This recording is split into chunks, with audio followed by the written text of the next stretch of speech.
Muy bien, muchas gracias. Pues como comentaba el compañero, voy a comentar un poquito Bitcoin. Va a ser una especie de introducción relativamente breve. Luego tendremos una parte de ruegos y preguntas, por si hay cosas que queréis que aclare, por ejemplo. Y quisiera comentar un poco, no sé qué nivel tenéis de Bitcoin, si lo habéis conocido por las noticias generalmente negativas, a la televisión y los medios principales. Si ya tenéis cierta experiencia, un poco qué nivel tenéis. Veo un poco de todo, veo que no conocéis mucho.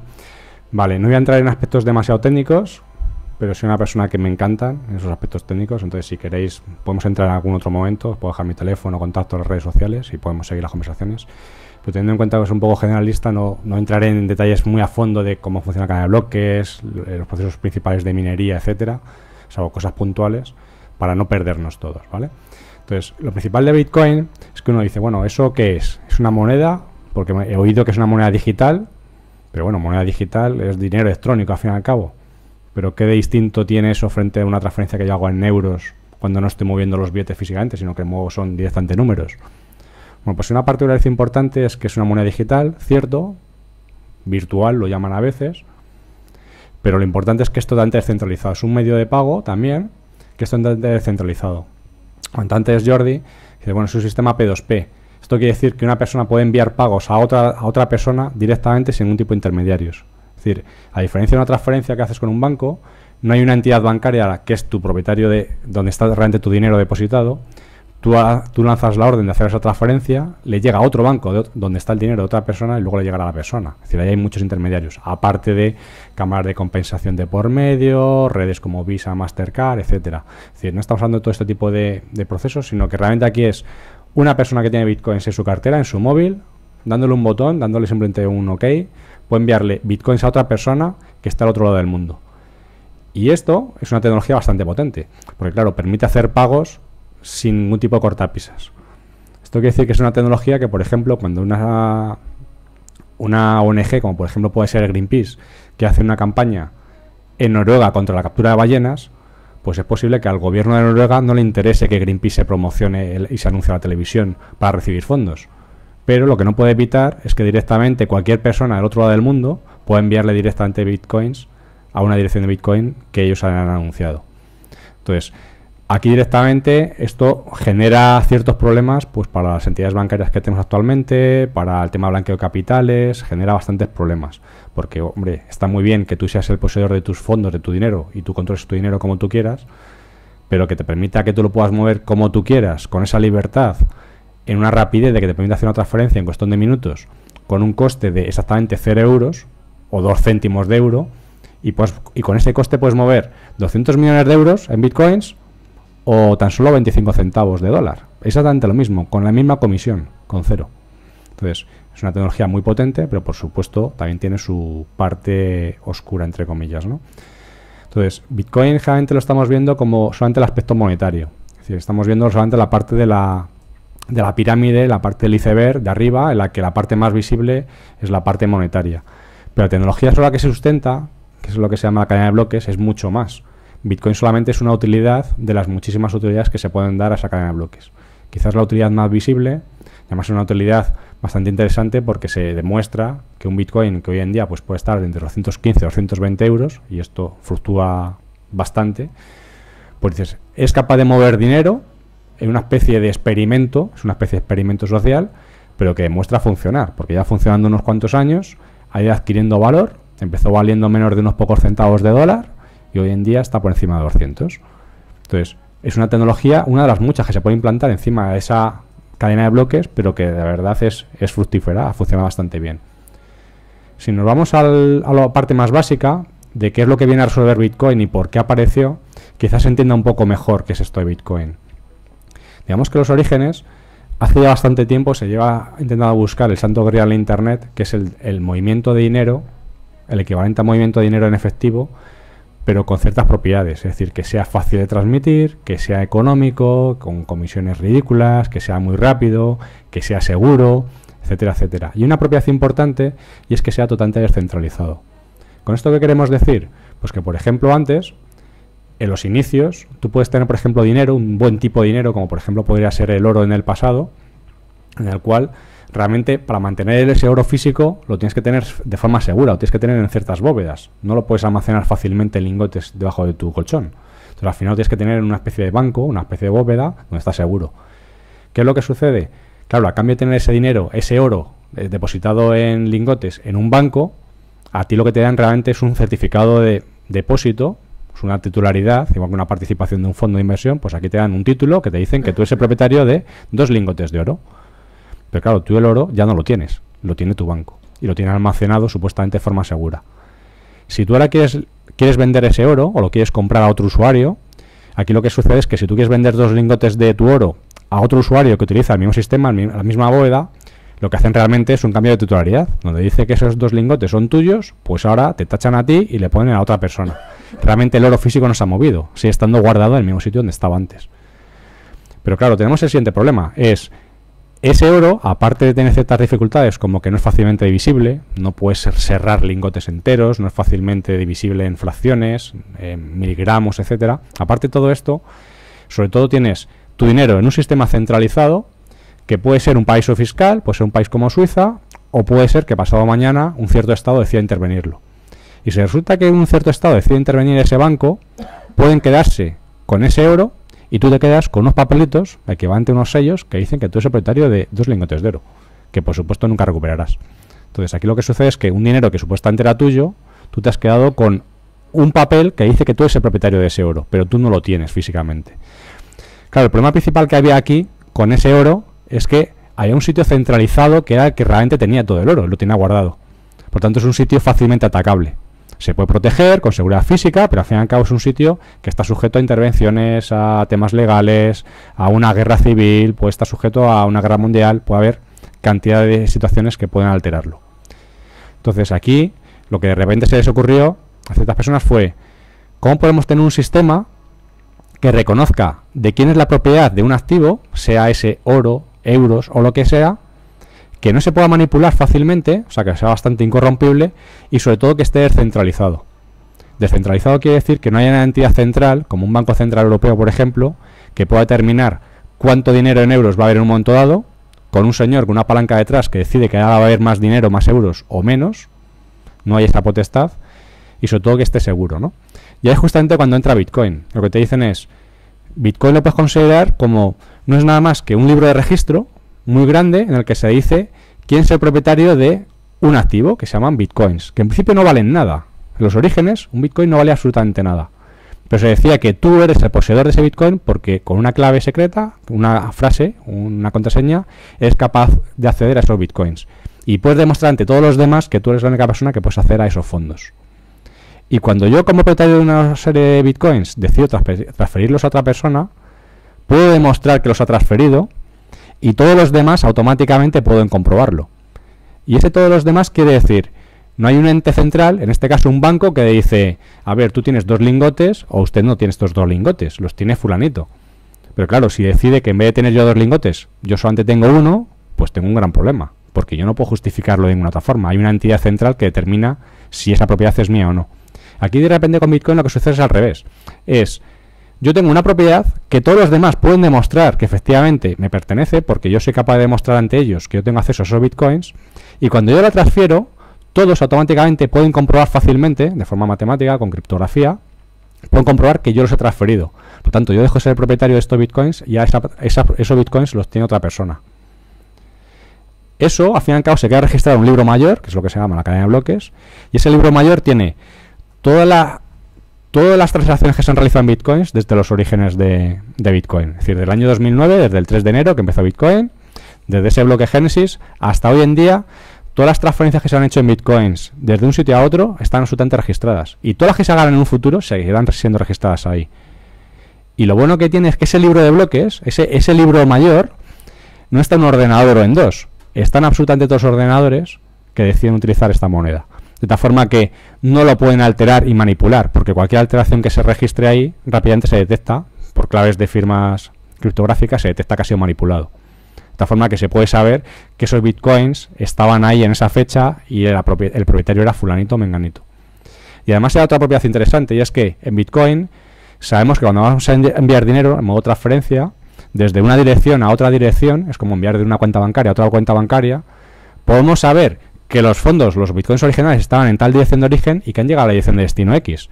Pero no necesariamente tenemos por qué saber quién es el propietario que está detrás, la identidad de la persona que está detrás de una dirección A o una dirección B.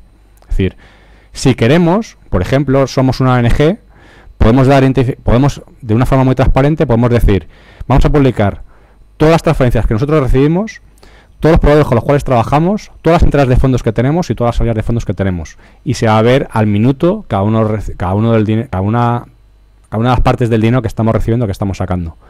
Pero por otro lado, si no queremos dar esa visibilidad y no queremos ser tan transparentes, podemos hacer envíos de dinero en los que se vea que desde una dirección de origen salen fondos, salen bitcoins a otra dirección de destino, pero nadie sepa a quién pertenecen ni esos fondos de origen a esos fondos de destino. Esto es algo peligroso también. Es decir, aquí cada vez que estamos hablando de blanqueo de dinero, SEPLAC, conoce a tu cliente, normativas de este estilo en banca, pues esto asusta, porque claro, de repente que tengas la posibilidad de poder enviar cantidades de dinero relativamente pequeñas o relativamente grandes a tiro de un clic en una tablet, en un móvil, en un portátil, pues asusta. Es decir, sin intermediarios.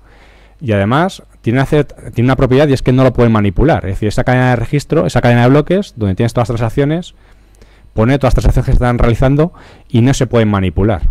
Es como un libro en el cual cada página está escrita en piedra y cuando pasa X tiempo se pasa a una nueva página y se vuelve a escribir otra. Pero todo lo que está escrito ahí se queda guardado para la historia de la historia, para los tiempos de los tiempos. Eso es bueno y malo.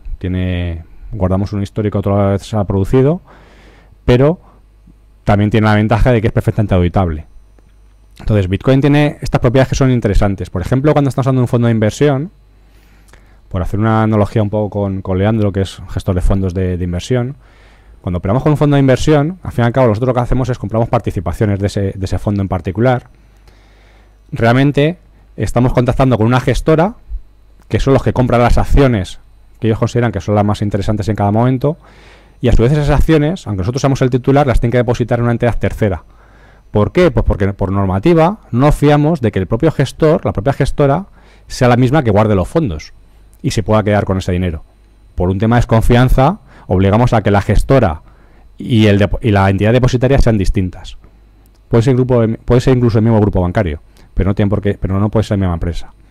Entonces, aquí lo que sucede en este caso es, tenemos una gestora que aparte de comprar y vender acciones en un momento dado, stocks, etcétera, lo que está haciendo es un trabajo de contabilidad bestial, porque está diciendo, aquí me han llegado 3 inscripciones nuevas de un fondo, hay 3 partícipes que quieren entrar al fondo, compran X acciones, hay gente que quiere hacer un traspaso o un reembolso de este fondo y tiene que llevar una contabilidad de cuánto dinero nuevo entra al fondo, cuánto dinero sale, en qué momento, en qué fecha, en qué proporción, etcétera, etcétera. Toda esta contabilidad, por supuesto, es manual, luego tiene que estar auditada por terceras empresas, etcétera, etcétera. Hay una entidad reguladora, CNMV, etcétera, etcétera. Claro, aquí de repente en Bitcoin dices, ¿toda esta parte la podemos automatizar? Y es, por supuesto, podemos tener totalmente automatizada toda la contabilidad de todos los fondos que entran, todos los fondos que salen, en qué momento ha sido, de dónde han venido, hacia dónde han ido, etcétera, etcétera. Totalmente automático. Y no lo puedes falsificar. Entonces, te da una serie de ventajas bastante importantes.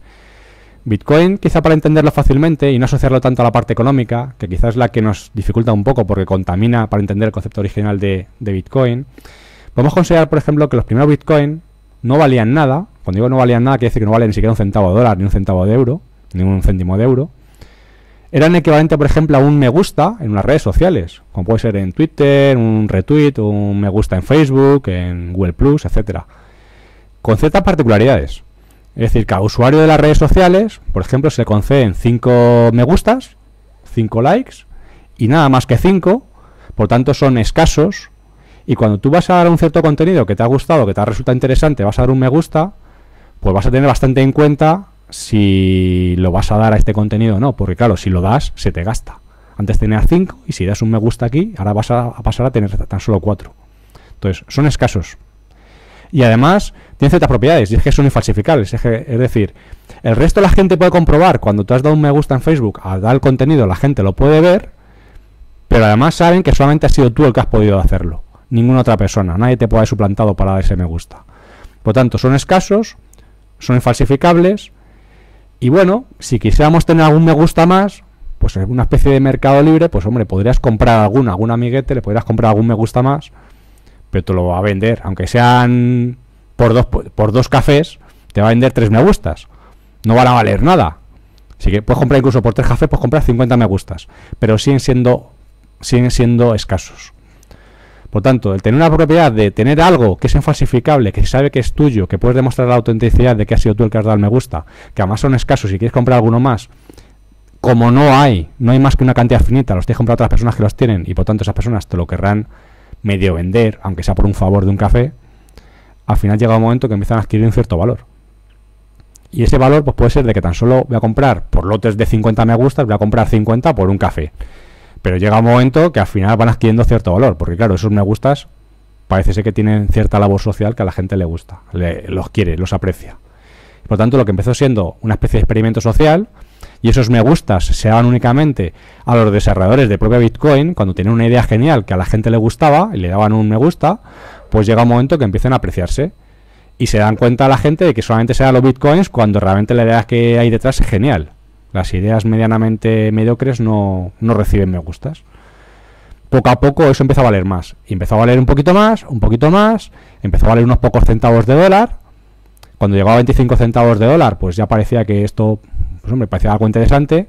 Por supuesto había sus detractores que decían que, hombre, nunca un bitcoin llegará a valer algo como un dólar, porque un dólar es una moneda fuerte, una moneda real que se utiliza para comprar, para pagar impuestos, y por tanto un bitcoin nunca llegará a valer un dólar. Por supuesto llegó a valer más de un dólar, más de 10, más de 30 y hasta por encima de 200, ¿vale? Entonces, lo que quiero decir es que algo que aparentemente no tenía valor, cuando la gente ve que tiene ciertas propiedades, le concede ese valor. No es un valor intrínseco, es como discutir el valor intrínseco del oro. Me da igual si el valor del oro lo tiene porque brilla de cierta forma especial o por lo que sea. Lo cierto es que el oro, como tal, como propiedad industrial para minería, o sea, para la industria, no es demasiado atractivo, no tiene propiedades súper especiales. Tiene algunas, pero no es demasiado no es demasiado valioso por eso. Pero es curioso que el oro, por la razón que sea, se aprecia aquí o en Afganistán. Y un soldado estadounidense puede ir a Afganistán y es capaz de intercambiar con alguien de una tribu pastún algo a cambio de un reloj de oro, una moneda o algo que vale en oro, es capaz de comprar otra cosa en otro país del cual, por supuesto, sus dólares no se van a aceptar. Sea por la razón que sea, los dólares se aceptan. O en este caso el oro se acepta. Por los que los bitcoins pasó igual. Y además, cuando comparamos, por ejemplo, el buen dinero, y comparamos, como puede ser el oro y otros muchos más, y comparamos los bitcoins, dices, hombre, ¿el oro por qué se considera que es una buena moneda? Pues al margen de que, o buen dinero, mejor dicho. A margen de que en el pasado el oro pues ha tenido un cierto valor y se ha conservado a lo largo del tiempo, como reserva de valor ha sido bastante estable, porque lo que tú puedas comprar hace 5.000 años con oro, hoy en día sigues pudiendo comprar con oro cantidad de cosas y no has perdido demasiado valor. Es verdad que fluctúa y sube y baja una onza Troy, ahora mismo está a $1.200 y sube y baja cada 2x3. Lo cierto es que si tú tenías cierta riqueza en oro hace 50 años y tú le dejaste eso en herencia a tus hijos, hoy en día, si en su día te puedes comprar un yate, hoy te puedes comprar otro yate. El mejor del momento que puedes comprar entonces y hoy el mejor del momento. Es decir, no has perdido demasiado poder adquisitivo. Con el dinero fiat esto no es así. Si tú tenías el equivalente a comprarte un yate en dólares en su momento, si tú dejaste debajo del colchón, hoy en día no te compras el yate y esperemos te puedas comprar una barra de pan. O sea, hemos perdido mucho valor en ese sentido. El oro tiene varias propiedades. Uno que es divisible, no tan fácilmente como nos gustaría. Bitcoin es mucho más divisible. Lo puedes dividir arbitrariamente tantas veces como quieras. Hoy en día existe un Bitcoin, pero existe una décima de Bitcoin, un céntimo de Bitcoin, una milésima, y le puedes dividir hasta 8 decimales. Pero esto es algo arbitrario. Si pasado mañana un Bitcoin valiera muchísimo más, pues podemos decidir que en vez de tener 8 decimales tan solo, podemos tener pues 20 decimales. Y lo que hoy llamamos un Bitcoin, pues pasado mañana llamaremos otra unidad a una unidad mucho más pequeña. Por tanto, es divisible todo lo que queramos. Además, mover el oro es costoso, pesa, es difícil, etcétera, etcétera. Mover en Bitcoin lo llevas aquí, en una Brain Wallet, lo llevas con una contraseña en tu cabeza, lo llevas en un pendrive, lo llevas en una hoja impresa, lo llevas en un llaverito escrito con una clave privada en un código QR así, lo puedes llevar en tu portátil, lo puedes tener cifrado en la nube, en Dropbox, en donde quieras, o sea, puedes tener en 50.000 sitios. Es muy fácil de transportar. Es mucho más eficiente. Las comisiones que tú pagas con Bitcoin, estamos hablando, como comentaba antes, que puedes hacer un micropago, me puedo comprar un llaverito en Estados Unidos, que a lo mejor me cuesta, a través de PayPal, me cuesta $3 el llavero, y con PayPal le pago 2,5 más. Por lo tanto, más que micropago, estoy sufragando a PayPal en este caso. Pero eso mismo, si lo pago con Bitcoins, puedo pagarlo con exactamente $0 de comisión. Por lo tanto, me compro el llavero de $2,5 y punto, no pago comisiones adicionales. Pero eso lo puedo hacer para un micropago, una cosa que vale muy poquito, puede valer centavos nada más de dólar, o céntimos de euro, o lo puedo hacer para comprarme algo que puede valer, pues, una propiedad como un chalet, o un coche, o cosas relativamente costosas, con esa tan determinada comisión. Y a diferencia de lo que tarda una transferencia, esa transferencia mía en Bitcoins la hago y llega en minutos. En cuestión de segundos se ve aparecer por la red y en cuestión de minutos está confirmado. En una hora tengo la seguridad de que esa transferencia ha llegado. Y me da igual si esa transferencia la hago desde aquí a un país europeo, a través de SEPA, a través del sistema SWIFT, a través del sistema que comparto con los americanos en Estados Unidos, o incluso lo hago a un tío que vive en la India, que por supuesto no soy capaz de enviarle en rupias indias, pero sí le puedo enviar dinero en Bitcoins, lo mismo que tarda en enviar un correo. Es tan simple como enviar un correo electrónico. Entonces, en su día, correos postal, pues funcionaba enviando cartas. Cuando llegó correo electrónico, pues ahora parece ser que correos se dedican a otras muchas cosas. Siguen haciendo parte de su negocio, pero ahora ya cualquier persona puede enviar un correo electrónico a cualquier otra persona al otro lado del mundo con igualdad de facilidad. Pues Bitcoin viene a suponer justamente esto. Bitcoin es el Internet del dinero. Te permite enviar dinero a un simple clic, a un simple dar a un enviar. Es así de simple. Con comisiones ridículas y con total independencia. Y además tiene una propiedad interesante también que no he comentado, y es que al igual que por ejemplo el oro si se valora es porque al fin y al cabo es un material precioso, es un material finito, hay el que hay en el mundo y no hay más. Es decir, es un elemento químico puro, no se puede fabricar, todavía no somos capaces de convertir el plomo en oro. Entonces, hay el oro que hay, y es verdad que minándolo, en minería de oro, se puede extraer un poco más, y a lo largo del año se extrae aproximadamente un 1% y medio más. Cada año hay un 1,5% más. Pero extraer ese oro, lo mismo que ocurre con el petróleo, es costoso. Requiere cierta energía. Por lo tanto, el que hay una cantidad finita, tiene una cierta seguridad de que tu dinero se va a evaluar. Pero claro, si resulta que tuviéramos, por ejemplo, 4.000 onzas de oro en el mundo, nada más, y automáticamente descubriéramos en nuevas minas de oro que hay otras 4.000 onzas más, automáticamente lo que tú tienes en ese oro automáticamente vale la mitad. Se acaba de evaluar justamente la mitad, automáticamente. Tendríamos un gran problema. Con algo como el oro no sucede. ¿Por qué? Porque está limitado por la propia naturaleza. Hay el que hay y no es fácil de poder extraer. Con Bitcoin se intenta limitar justamente esto, y además de una forma matemática. Pues se ha determinado que hay una cantidad finita. 21 millones de Bitcoin, cerca de 21 millones. No exactamente 21 millones, pero casi. Da igual que sean 21 millones de Bitcoins. Y digamos, hombre, pero si la población de la Tierra es 6.000 y pico millones, casi 7.000 millones de personas, 21 millones no dan para todos. Aquí hay gente que se queda en un Bitcoin. Y es claro, por supuesto, va a haber gente que se queda en un Bitcoin. Es que puedes tener una fracción muy, muy pequeña de Bitcoin. Y como se puede dividir tantas veces como quieras, no hay problema. Lo único que sucede es que toda la riqueza que hay en la Tierra se puede dividir a la fracción que tú quieras correspondiente a Bitcoin a 0,0000 no sé cuántos Bitcoins. Por supuesto, un Bitcoin no valdrá en aquel momento, si tiene éxito, no valdrá 200 euros. Valdrá varios trillones, si fuera así. ¿Vale? En un escenario más razonable, no tan exagerado, simplemente si consideramos que un 5% el comercio mundial que se mueve hoy en día en comercio electrónico a través de un sistema como PayPal, que no es nada del otro mundo, o como Western Union, lo que se mueve en remesas, se moviera en Bitcoin, seguramente un Bitcoin valdría bastantes miles de euros ya. ¿Vale? Por lo tanto, no es un escenario tan radical de pensar. El que haya esta cantidad finita es importante porque, como sabemos que no va a haber más de esos 21 millones, no va a haber esa evaluación. Y además, en Bitcoin otra cosa importante es que las reglas de juego se conocen de antemano. Se sabe que hoy en día hay X Bitcoins, vamos por 14 millones y pico más o menos.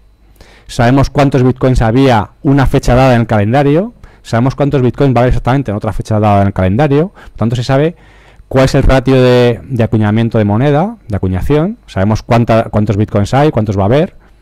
Por tanto, de las dos partes de la ecuación, de oferta y demanda, si bien la parte de la demanda no la conocemos, la parte de la oferta es perfectamente conocible. Y a diferencia de un banco central, como decía, aquí no tenemos a un Mario Draghi, ni, bueno, la Reserva Federal a Janet Yellen. No hay nadie, un equipo de gente lista e inteligente que determina cuál es la política económica más aceptada o más acertada en cada momento. Pero eso quiere decir Que, por ejemplo, el amigo Mario Draghi no puede evaluar tu moneda del euro en cuestión de 2 meses, como pasó de noviembre a enero de este año, un 25%. De forma que tú antes, por ejemplo, con euros, comprabas 1,35 dólares con un solo euro. Y en ese plazo pasó a valer 1,05. Es decir, estamos hablando de un 25% prácticamente, un 20 y tantos por ciento de evaluación. Quiere decir, automáticamente en 2 meses, todos los europeos que vamos a comprar petróleo para importar, porque necesitamos consumir gasolina, entre otras muchas cosas, vamos a tener un 25% menos de poder adquisitivo para poderlo hacer. Por la decisión de un grupo de personas o una persona muy inteligente que determina esa política. Que puede ser acertada o no, no lo niego. No digo que pueda ser una política no acertada, pero estamos en manos de una serie de personas que deciden qué es lo que va a hacer con nuestro dinero. Si lo hay que devaluar, si hay que subir los tipos de interés o hay que bajarlos. Y aquí en Bitcoin la economía es mucho más simple. Aquí estas son las reglas del juego, se sabe cuántos Bitcoins va a haber y cómo se van a ir acuñando. De tal forma que toda esa parte está protegido.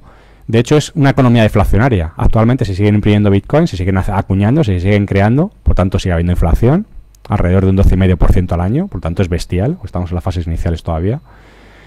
Pero va a haber Bitcoins hasta que lleguemos a los 21 millones, es una subida asintótica y poco a poco vamos a ir alcanzando esa cuota y no se alcanzará los 21 millones hasta el año 2140, lo cual no quita que los próximos años, en muy poquitos años, tengamos casi los 20 millones de los 21, o sea, tengamos casi todas las monedas ya acuñadas.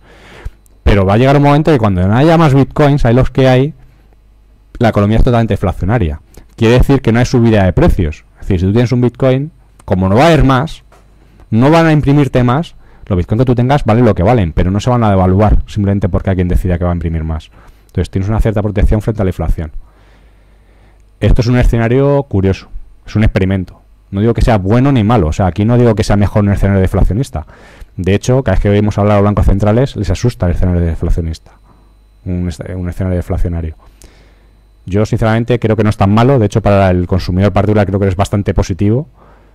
Un escenario incluso negativo de tipos, no solamente un 0 o de aquí al 2% lo consideran que es saludable, una inflación de un 2%. A mí me llama la atención porque llaman aceptable o saludable un 2% de inflación cuando es un robo a la población directamente. Pero bueno, al fin y al cabo es cierto que no ha habido un experimento de largo plazo con monedas deflacionarias, una economía deflacionaria que se ha visto que esto ha funcionado. Ha habido varios intentos y los pocos que ha habido han funcionado bastante bien, pero ha sido de corta duración. Entonces Bitcoin va a ser uno de los primeros experimentos sociales donde se va a demostrar si una economía deflacionaria es capaz de funcionar. Porque ocurren ciertas cosas, y es que claro, dado que el dinero no se deprecia, las cosas no suben. Y eso es algo que es curioso, porque para los impuestos y para todo los estados les interesan que tú sigas cobrando más, porque a base de eso también te quitarán más impuestos. Entonces, en una economía deflacionaria todo este tipo de cosas funcionan de otra forma. Lo mismo que también estarías dispuesto a pagar impuestos o pagar a tus proveedores antes incluso de recibir el dinero porque no se va a depreciar tu valor. No vas a perder dinero con el tiempo. Entonces se dan ciertos escenarios un poco curiosos, ¿no? Pero digamos que en Bitcoin tenemos todas las propiedades buenas del buen dinero, es divisible, es fungible, es decir, todos los Bitcoins son iguales, exactamente iguales, igual que un gramo de oro de la India es igual que un gramo de oro de China, porque es un metal puro y con la misma aleación, o sea, con pureza al 100%, es exactamente igual, pues en Bitcoin es exactamente igual. Entonces tienes todas propiedades idénticas que tienes con el oro, o con buen dinero, digo el oro porque es un buen dinero, no es el dinero fiat que estamos acostumbrados, la moneda fiduciaria, pero aparte de eso tenemos otras muchas más interesantes. Y es que, como comentaba, es mucho más eficiente para realizar transacciones electrónicas, te da un cierto grado de anonimato, de pseudo-anonimato muchísimo mayor y una libertad de esa transparencia que tú quieres dar sea totalmente regulable. Si tú quieres ser totalmente transparente con el dinero que tú recibes en Bitcoins, lo puedes ser. Tú quieres ser una ONG y publicarlo absolutamente todo, lo puedes hacer. Si no quieres ser transparente, pues puedes evitarlo completamente. Tened en cuenta que Bitcoin lo que intentó también es copiar un poco al sistema de cómo funciona el dinero metálico. Con el dinero metálico yo doy 50 euros a una persona y no se quedan muchas trazas de que yo he dado esos 50 euros a esa persona. Eso se queda entre esa persona y yo. Pero no se queda registrado en 50 sitios. Cuando empezamos a utilizar las tarjetas de crédito, las transferencias electrónicas y demás, sin que nadie nos preguntara, automáticamente fuimos renunciando a una parte importante, que en este caso es la privacidad. Absolutamente todo lo que estamos haciendo cuando pagamos con una tarjeta de crédito, cuando hacemos una transferencia electrónica, se queda registrado. Para lo bueno, para lo malo. Esto con el dinero efectivo no lo teníamos. Y Bitcoin pretende que parte de esas características lo tengamos también con Bitcoin. Si pretende que sea tan fácil y tan anónimo pagar con Bitcoins como lo es con dinero efectivo, y que además, a diferencia del dinero en efectivo, puedes pagar a otro lado del mundo, es decir, que sea electrónico. Lo mismo que tienes con el dinero en efectivo, pero que yo pueda coger y esos billetes los puedo transportar directamente al otro lado del mundo. Pretende hacer esas dos partes. Y lo hace razonablemente bien. No es anónimo 100%, hay que hacer ciertas cosas para tener un grado de anonimato bastante alto, pero te da un grado de pseudoanonimato o de privacidad bastante razonable. Y es súper eficiente. Súper eficiente quiere decir pues que lo mismo que comentaba antes, de que hacer una transferencia a otro lado del mundo te puede tardar varios días y te cobran unas comisiones de $25 por cualquier envío que hagas, y aparte de unas cantidades mínimas, y etcétera, etcétera, y con cambios de moneda, etcétera. Con Bitcoin puedes hacer eso por un coste de 2 centavos. Entonces, y lo haces en cuestión de minutos. Entonces, tienes una serie de propiedades interesantes. Bitcoin no es nada más que registrar quién es el propietario del acceso a esos Bitcoins. O sea, un Bitcoin, curiosamente, no es nada más que información. Siempre se dice que la información es poder, ¿no? Bueno, pues Bitcoin aquí es un número aleatorio de 256 bits. Es decir, un número muy grande, muy grande, muy grande, que no nos cabe en la cabeza para entenderlo, pero es un número aleatorio. Y ese número aleatorio, que se genera al azar, alguna persona tiene acceso a ese número. Y le hemos concedido simplemente que tiene un cierto valor. Y esto es por consenso, nada más. Hemos dicho, dado que ese número que tú le reconozcas así de primera vista es casi imposible, tiene ciertas propiedades, pero que tú le reconozcas así de a simple vista es bastante imposible, hemos determinado que la persona que tenga acceso a esos bitcoins es el propietario de esos bitcoins. Y lo único que hacemos es transferir esos bitcoins. Entonces, una vez que hemos dicho que esta persona es el que tiene acceso a esos bitcoins, lo que haces es simplemente moverlos. Y lo que se queda registrado constantemente es quién tiene los bitcoins originalmente, quién los encontró, quién los minó, quién los acuñó, en definitiva, y a partir de ese momento cada transferencia que se haga de bitcoin se queda registrada. Y se puede seguir la traza perfectamente de dónde se registraron y ahora quién los tiene, quién tiene acceso a esos bitcoins. No es nada más que eso, es un libro de registro bestial, con la propiedad interesante que no se puede manipular. Es decir, para proteger la red de Bitcoin hay miles de ordenadores funcionando, una potencia de cálculo bestial que protege la red de Bitcoin ante todo tipo de manipulaciones. Y cuando digo una potencia de cálculo bestial, quiere decir que si cogemos los 500 ordenadores más potentes del mundo, la lista top500.org, que se dedican a ordenadores a predicción del tiempo, a temas de bombas nucleares, etcétera, etcétera, todos estos 500 ordenadores más potentes del mundo, los juntamos todos y no tienen ni la milésima parte de la capacidad de la potencia que tienen todos los ordenadores que están actualmente funcionando en la red de Bitcoin. Es decir, es prácticamente imposible poderlo atacar por ahí. Y lo que hacen es actuar como notarios. Es decir, cuando yo, por ejemplo, cojo un billete de 50 euros que lo tengo aquí en la mano y se lo entrego aquí a Kim, es como si todos que estáis aquí presentes firmarais diciendo, efectivamente, yo tenía un billete de 50 euros, le comprobáis, cada uno de vosotros le vais viendo que es un billete auténtico, todas las medidas de seguridad, y ahora ese billete se lo acabo de dar a Kim. Y ahora el nuevo propietario es Kim. Por tanto, yo ya no puedo gastar y ahora ya lo podrá gastar él. Y vosotros automáticamente estáis actuando como notarios. Esa red que protege Bitcoin hace justamente esto, pero con ciertas propiedades. Y es, no tienen por qué conocer cuál es mi identidad, no tienen por qué conocer la identidad de Kim, lo que sí que saben es que yo era el dueño original de esos 50 euros, sí que saben que esos 50 euros eran auténticos, se puede demostrar y no se pueden falsificar, y ahora el nuevo propietario va a ser él. Es decir, no conoces quién es el origen, no conoces quién es el destino, pero en cambio sí que puedes autenticar la transacción y asegurar de que se ha realizado. Son características que de alguna forma tenemos que conocer. Por ejemplo, con el voto electrónico, que hemos tenido lecciones recientemente, si quisiéramos tener el voto electrónico y que esto funcionara bien, tenemos que tener la propiedad de que una persona pudiera votar desde su casa con simplemente el DNI electrónico, cosa que a día de hoy no se puede hacer, por desgracia, porque no solamente vale que autentiques que tú eres el propietario, que tú eres tal persona y por tanto tú eres de capacidad de voto, de que es mayor de edad, etcétera, etcétera. No solamente vale eso. Tiene que ser que yo pueda demostrar que yo soy una persona que puede votar, ¿de acuerdo? Tiene que ser que yo dé mi voto, pero mi voto tiene que ser privado, no lo puede ver el resto del mundo, por tanto tiene que estar cifrado. Y además verificable, es decir, es cifrado, el resto del mundo no lo puede ver, lo puede ver la mesa correspondiente que esté recibiendo ese voto, lo puedo computar con el resto, puedo hacer la suma de mi voto junto con el resto de personas, puedo comprobar que mi voto suma y va a tal partido o tal otro, pero de forma independiente nadie de esa mesa ni siquiera sea capaz de identificar que yo voté a tal partido o tal otro. Esas propiedades, por ejemplo, requieren que tengas autenticación, es decir, sepamos quién es la persona que está votando, privacidad y además verificación. Es decir, que puedas verificar fácilmente de que efectivamente ese voto se ha contabilizado y ese es tu voto y no es el de otra persona. en Bitcoin tenemos justamente esto. Es decir, con Bitcoin se pueden construir sistemas de este estilo. Son propiedades que realmente necesitamos. Para enviar dinero de un lado al otro, a día de hoy la única forma de hacerlo es siempre que las personas estén totalmente identificadas. Hay terceras partes que estén verificando constantemente que las personas están autorizadas para enviar dinero y solamente si tienen autorización lo puedan hacer. Si yo, por ejemplo, quiero enviar dinero, y otra cosa es que esté bien o esté mal hacerlo, pero yo quiero enviar dinero a Edward Snowden, a lo mejor el gobierno de Estados Unidos no quiere, porque consideran que esa persona ha revelado secretos militares de Estados Unidos y no quieren que yo le pueda donar dinero. Por supuesto, una transferencia que yo le intente hacer la van a parar en seco. Si yo le envío dinero por PayPal, por supuesto, nunca le va a llegar, etcétera, etcétera. Pero si resulta que Edward Snowden sale un día en cualquier medio de comunicación y pone su clave, pone su dirección de Bitcoin, cualquier persona como yo le puede enviar dinero. Y el no poder parar eso, el que eso no se pueda limitar, es grave. Es bueno, pero también tiene sus connotaciones, como decía antes, que son un poco a tener en cuenta. Entonces, esto obviamente de Bitcoin es algo totalmente disruptivo. Yo considero que es un arma muy potente, es una herramienta muy muy potente, como en su día fue Internet y lo sigue siendo, pero se puede utilizar para lo bueno y para lo malo. Yo me acuerdo de los primeros inicios de Internet que siempre nos decían, cuidado con Internet, que ahí solamente hay pornografía, hay pedofilia, hay todo tipo de cosas malas, ¿no?